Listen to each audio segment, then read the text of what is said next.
ദുൽഖർ സൽമാൻ ചിത്രങ്ങൾക്ക് pre release hypo പബ്ലിസിറ്റിയോ ഒന്നും ആവശ്യമില്ല എന്ന് പറയേണ്ടി വരും. അത്രയ്ക്ക് ആരാധകരും ജനസമ്മതിയുമാണ് ഈ യുവനടന്.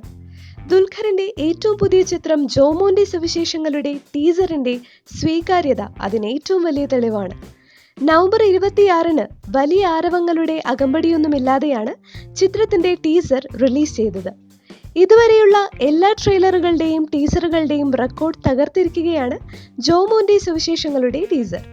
മോഹൻലാലിന്റെ പുലിമുരുകനെയും മമ്മൂട്ടിയുടെ തോപ്പിൽ ജോപ്പനെയും കടത്തിവെട്ടി 20 മണിക്കൂറിനുള്ളിൽ 4.92 ലക്ഷം വ്യൂസ് ആണ് ചിത്രത്തിന്റെ ഒഫീഷ്യൽ ടീസർ സ്വന്തമാക്കിയത്. 20 മണിക്കൂറിൽ 4.28 ലക്ഷം വ്യൂസ് പുലിമുരുകന്റെ ടീസറിനു ലഭിച്ചപ്പോൾ 4.5 ലക്ഷം വ്യൂസ് ആണ് തോപ്പിൽ ജോപ്പന്റെ ടീസർ നേടിയത്. 7 ലക്ഷം വ്യൂസ് ഇതിനകം പിന്നിട്ട ജോമോന്റെ സുവിശേഷങ്ങൾ ഏറെ പ്രതീക്ഷകളാണ് നൽകുന്നത്. സത്യൻ അന്തിക്കാടിന്റെ സംവിധാനത്തിൽ ഒരുങ്ങുന്ന ചിത്രം ഡിസംബർ 16-ന് തിയേറ്ററുകളിലെത്തും.